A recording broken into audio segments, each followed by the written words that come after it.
Oke, kita mulai pembahasan. Nah, sebelumnya, apa sih itu pengiriman barang ke luar negeri? Pengiriman barang ke luar negeri merupakan proses pengiriman produk dari suatu negara ke negara lain. Nah, proses ini melibatkan berbagai aspek, mulai dari dokumentasi, pemilihan metode pengiriman, hingga kepatuhan terhadap regulasi internasional.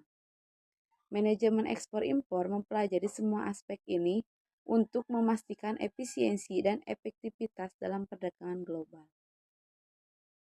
Untuk pengiriman barang ke luar negeri juga ada beberapa ketentuan yang perlu kita perhatikan, seperti batas berat barang, izin resmi, dan ketentuan khusus untuk barang berharga atau beracun.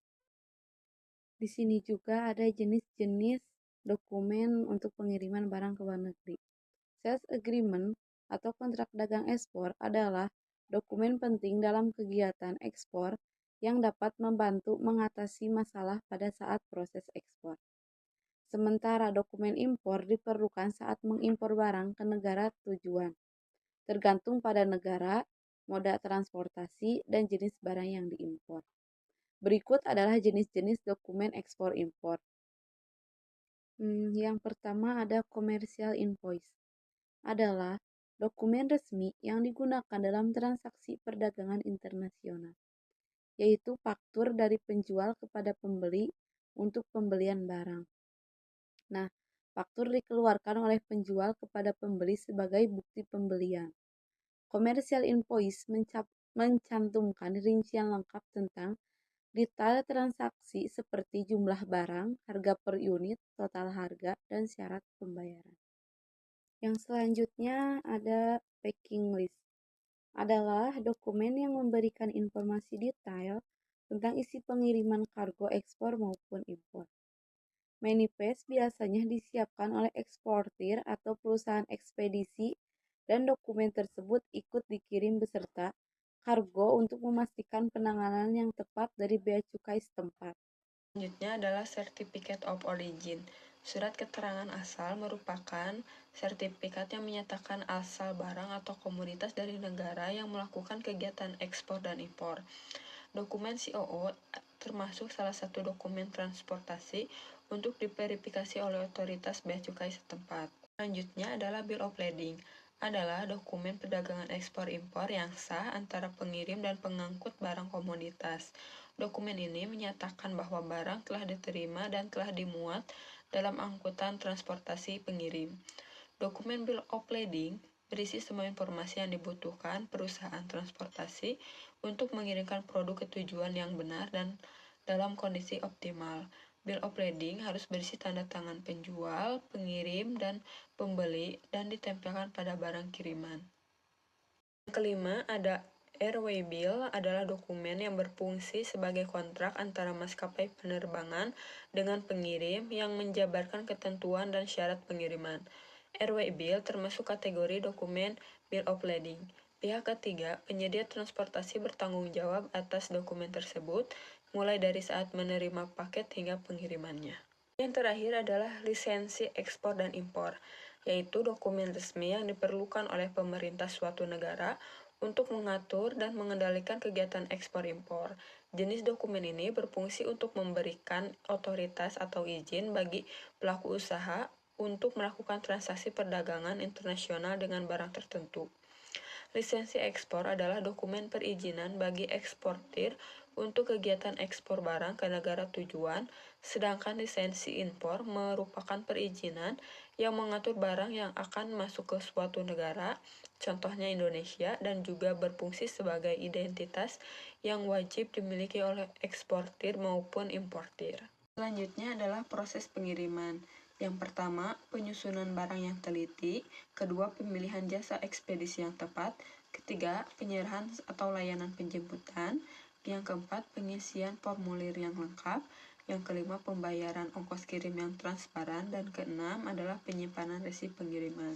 Selanjutnya, pemilihan metode pengiriman bisa melalui laut, udara, dan darat. Pemilihan metode pengiriman tergantung pada jenis barang, biaya, dan waktu yang tersedia. Contoh layanan jasa ekspedisi yang bisa digunakan seperti Lion Parcel, SAP Express, Refact, DHL, Airway Express, JNE, FedEx, TNT, UPS, dan PWD Express. Selanjutnya akan dijelaskan oleh teman saya. Selanjutnya ada pengemasan barang. Standar pengemasan internasional, misalnya ISPM 15. Pengemasan yang baik melindungi barang selama perjalanan dan memastikan bahwa produk memenuhi standar import di negara tujuan. Yang selanjutnya ada regulasi dan kepatuhan, yaitu setiap negara memiliki regulasi dan kebijakan ekspor yang berbeda. Pemahaman tentang dokumen kepabeanan yang diperlukan serta standar kualitas dan keamanan yang sangat penting untuk menghindari masalah hukum dan biaya tambahan. Yang pertama, ketentuan kepabeanan, cukai dan pajak atas impor barang kiriman. Aturan ini diatur dalam PMK 199 atau PMK nomor 010 2019. Aturan ini menjelaskan bahwa barang kiriman dari luar negeri dengan nilai lebih dari $3 akan dikenakan pungutan pajak. Yang kedua, kepatuhan ekspor. Untuk memutuskan apakah suatu produk memerlukan lisensi ekspor, Anda dapat memeriksa peraturan administrasi ekspor ARS ke IARS. Yang ketiga, kepatuhan regulasi dalam logistik. Regulasi ini mencakup berbagai area termasuk standar kendaraan, kualifikasi pengemudi, penanganan kargo, regulasi lingkungan, serta hukuman perdagangan lintas batas. Resiko dalam pengiriman. Yang pertama adalah resiko kerusakan barang bila rusak selama pengiriman. Resiko keterlambatan. Pengiriman bisa terlambat karena berbagai faktor. Yang ketiga, resiko biaya tambahan. Biaya masuk, pajak, dan biaya lainnya dapat muncul. Memahami resiko-resiko ini dapat membantu dalam merencanakan mitigasi dan pengelolaan biaya. Poin yang terakhir yaitu manajemen rantai pasokan. Manajemen rantai pasokan yang baik melibatkan koordinasi dengan pemasok dan perusahaan mengangkut, pelacakan pengiriman secara real time, dan penanganan masalah yang cepat dapat meningkatkan efisiensi. Manajemen rantai pasokan SCM dapat pengiriman barang ke luar negeri dapat dilakukan dengan beberapa cara. Di antaranya, yang pertama, memilih mitra logistik yang tepat dan akurat. Yang kedua, menggunakan perusahaan manajemen ekspor yang baik. Yang ketiga, mengoptimalkan operasi SCM. Untuk kesimpulannya sendiri dari materi ini yaitu pengiriman barang yang efisien dan tepat waktu sangat penting untuk kesuksesan bisnis internasional. Memahami semua aspek pengiriman membantu perusahaan untuk memenuhi harapan pelanggan dan menjaga reputasi mereka di